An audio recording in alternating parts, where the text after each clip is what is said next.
옛날 어느 고을에 어떤 남편이 부인을 관아에 끌고 와 사또에게 말했다.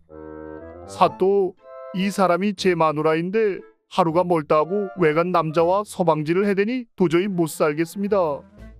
그 말을 들은 사또가 아내에게 너는 어찌하여 남편을 두고 외간 남자와 서방질을 하는 것이냐? 하고 그의 부인을 다그쳤다. 그러자 부인이 태연하게 변명하기를 아니, 저는 그 사람이 저한테 달린 것 좀 빌려달라고 해서 잠깐 빌려줬는데 그것이 무슨 문제인지요? 그리고 언제부터 나라에서 내 아랫도리를 관리했다는 것입니까? 부인의 이러한 당돌한 대답에 사또는 판결을 내리지 못하고 궁리하게 되었는데 그때 마침 옆을 보니 쥐가 담벼락 사이로 들락거리고 있는 것이었다. 사또는 옳거니 하며 무릎을 치고는 쥐구멍을 가리키며 남편에게 물었다. 저게 무슨 구멍이냐? 그러자 남편이 말하길 쥐 구멍입니다. 다시 부인에게 물으니 쥐구멍이 맞습니다. 그래, 틀림없이 쥐구멍이지. 그런데 저 구멍이 내 말대로 하면 담벼락에 붙었으니 담구멍이라 해야지. 왜 너는 쥐구멍이라 하느냐? 그러자 여자가 우물쭈물하며 답했다. 그야 쥐가 들락날락하는 구멍이니 쥐구멍입니다. 이에 사또가 부인을 꾸짖으며 그래, 그 말이 맞다.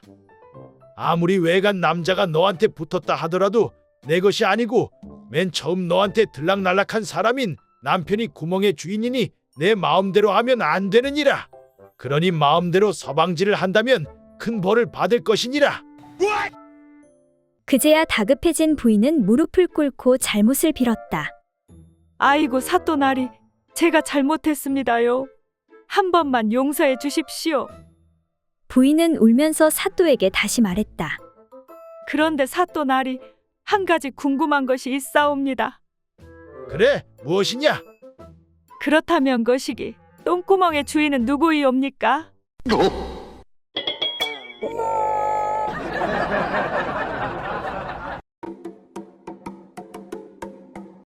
옛날 한 거지 소년이 추운 겨울날에 이리저리 돌아다니며 구걸을 하고 있었다. 그러다 어느 과부가 사는 집 앞에 와서 덜덜 떨면서 주인 아주머니 계시나요? 불쌍한 거지인데 밥 좀 주세요. 그 꼴을 본 인정 많은 과부가 측은해하며 어메, 짠한 거. 얘야, 오늘은 우리 집에 와서 먹고 자고 가거라. 하면서 소년을 자기 집으로 데리고 가서는 씻기고 나서 자기가 혼자 자는 따뜻한 방에서 밥을 먹이고 같이 자게 해주었다. 그런데 과부가 밤중에 자다가 몸이 이상하게 느껴져 잠을 깨니 소년이 옷을 벗고 과부의 배 위에 올라가 속꼭 가랑이를 헤치고는 풋고추 같은 연장을 과부의 몸속에 밀어넣고서 왔다 갔다 하며 운동을 하고 있는 것이었다. 이에 놀란 과부가 두 손으로 소년의 옆구리를 꽉 붙잡으면서 꾸짖었다. 야, 이 어린 거사! 왜 내게 이런 무례한 짓을 하는 것이냐? 내일 날이 밝는 대로 관아에 고발해 내 죄를 단단히 물어야겠다. 그러자 소년은 멈짓하며 몸에 힘을 빼고 아주머니 잘못했어요. 그러면 이만 그치고 빼서 내려가겠습니다. 제발 고발하지 마시고 용서해 주세요. 하면서 슬그머니 내려가려 했다. 그러자 과부는 얼른 소년의 허리를 힘차게 끌어안고 흔들면서 말했다. 이놈아, 그렇게 내 마음대로 넣었다가 도로 빼가면 더 무서운 포도청에 고발해 볼기를 맞게 하겠다. 이 말에 소년은 작은 소리로 아주머니, 그럼 빼지도 못하고 이대로 있을 수도 없고 어찌 해야 하나요? 라고 말하자 과부가 말하기를 이놈아, 넣었다 뺐다 하면 되지 무슨 대수냐?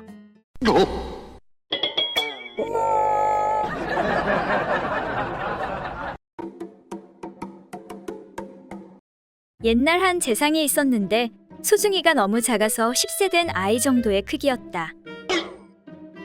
그래서 재상은 늘 이 문제에 대해 고민하고 있었는데 다행히도 그 부인은 모든 남자들의 소중이가 다 그 정도려니 생각하고 별로 관심을 갖지 않았다. 그런데 하루는 임금의 행차가 마침 그 재상 집 앞길을 지나가게 되었다. 호기심이 생긴 재상 부인은 집 담장에 붙어 있는 작은 노각에 올라가 담장 너머로 행렬을 구경하려고 내려다보고 있었다. 마침 그때 행렬에 참가하고 있던 한 군졸이 갑자기 대열에서 뛰어나와서는 부인이 내려다보고 있는 그 담벼락에다 대고 소변을 보는 것이었다. 아이고 시원하다. 참는다고 죽을 뻔했네. 그런데 놀랍게도 그 군졸의 소중이가 엄청나게 길고 큰 것이 힘차게 뻗어 있는 것이었다. 아니 세상에 뭐가 저리도 클 수가 있단 말인가. 부인은 자기 남편과 너무나 큰 차이가 나는 소중이에 놀라지 않을 수가 없었다. 저녁 때 재상이 퇴근하고 돌아와 저녁밥을 먹고 잠자리에 드니 부인은 재상의 소중이를 잡고 수줍은 듯 웃으며 말했다. 여보 대감, 오늘 정말 이상한 것을 보았어요. 임금님 행차 때 말입니다.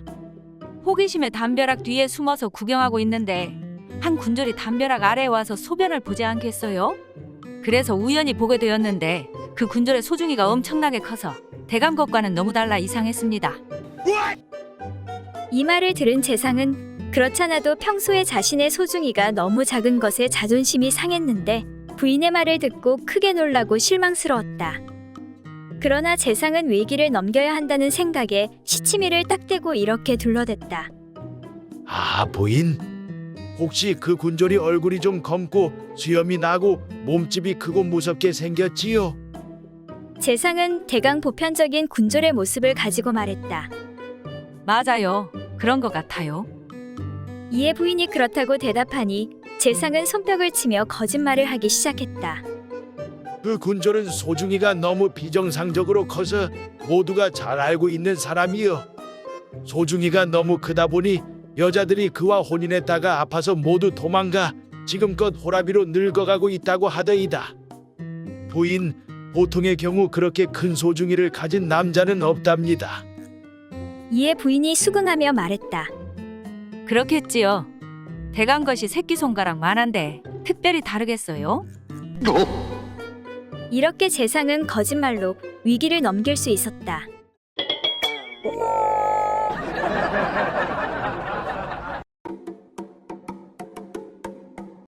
어떤 마을에 사는 우둔한 사람이 매끈하게 생긴 여인을 아내로 맞아 깊이 사랑에 빠지게 되었다. 그런데 하루는 멀리 출타하게 되어 혹시 그 사이에 누가 아내와 정을 통하지 않을까 염려하여 아내의 소중한 곳 옆에 누워있는 사슴 한 마리의 그림을 그려놓고 그것을 표식으로 삼고 길을 떠났다. 그런데 그의 이웃에 사는 바람둥이 남자가 그가 멀리 떠난 것을 알고 그녀에게 가서 한번 안아보려고 수작을 꺼니 그 여자가 말했다.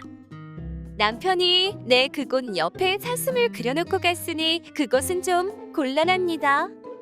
그러자 남자가 그것이 무슨 곤란한 일이요? 내가 감쪽같이 고쳐 그리면 되지 않겠소? 하고는 그녀와 재미를 보았다. 일을 마치고 나자 아니나 다를까 사슴의 그림이 많이 지워졌다.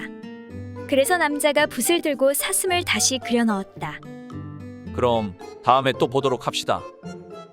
며칠 후 남편이 돌아오기가 무섭게 그림을 보자고 하여 아내가 소중한 곳 옆에 그려진 사슴 그림을 보이자 남편이 노발대발하면서 소리를 질렀다.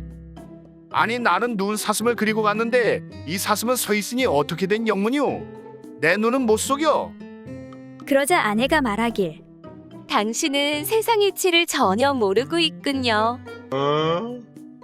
사람도 누웠다 일어났다 하는데 사슴인들 어찌 오랫동안 누워만 있을 수 있겠어. 하고 대답하였다. 그래 그건 그렇다 치더라도 내가 그린 사슴에는 뿔이 누워 있었는데 이놈은 뿔까지 빳빳이 서 있으니 이것은 또 어떻게 된 노릇이오? 하고 다그쳐 물었다. 이에 다시 아내는 그거야 뻔하지요. 사슴이 누웠으면 뿔도 누웠을 것이고 사슴이 서 있으면 뿔도 서 있게 될 것이 당연한 이치가 아니요? 좋소. 그런데 말이오. 마지막으로 내가 그린 사슴은 마른 사슴인데 이 사슴은 살이 쪄 있으니 이것은 도대체 어찌 된 일이오? 그러자 아내가 그것도 뻔하지요. 옆에 풀이 있으니 풀을 뜯어먹어 살찐 것이 아니요.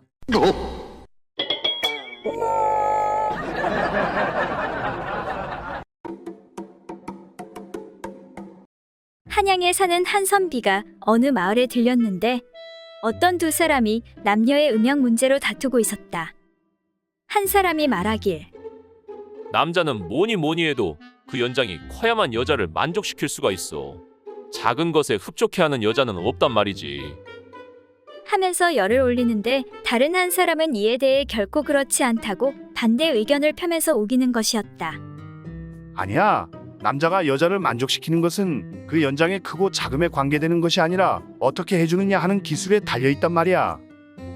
이렇게 서로 한참 동안 다투고 있다가 옆에 있는 선비를 보고서는 어디 한양서 오신 공부 많이 한 선비께서 좀 판결해 주시오. 글쎄, 나도 무척 궁금하긴 한데 내가 이 분야의 전문가가 아니라서. 그래도 내 생각엔 아무래도 기술이 중요하지 않겠나 싶소. 학문도 많이 아는 것보다 적용하고 실천하는 것이 중요하지 않겠소. 자네 들었는가? 그러나 연장의 크기가 무엇보다 중요하다고 한 사람이 이 설명에 승복하지 않았다. 선비님은 전문가가 아니니까 내 승복할 수가 없소. 우리 이럴 게 아니라 이 분야의 전문가한테 물어보는 게 어떻겠소. 자네 나랑 연락 내기 어떤가? 그래, 그거 좋다. 어디 한번 가보자고. 그렇게 해서 세 사람은 마을에서 가장 유명한 기생인 서량이를 찾아가게 되었다. 모든 이야기를 들은 기생은 웃으면서 말했다. 이 문제는 내 전공에 속하는데 왜 진작 와서 물어보지 않고 쓸데없이 싸우기만 하고 있었어? 그러니까 내 경험으로 비추어 보자면 연장이 클수록 더욱 감동적이라고 할 수 있지. 이에 큰 것이 좋다고 한 사람이 의기양양해하며 말했다. 자네 들었는가? 크기가 더 중요하다고 하지 않은가? 어서 연락 주시게. 이에 기술이 중요하다고 한 사람이 결코 승복할 수 없다는 표정을 지었다. 이에 기생이 웃으면서 다시 한번 말했다. 사실 기술도 중요하지 않은 것은 아니니까 너무 우울해하지 마세요.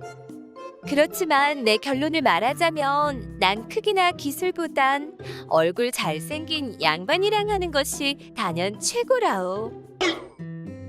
그러니 두 사람은 그냥 가던 길 가시고 잘생긴 선비님은 쪼까 나 좀 보고 가시오.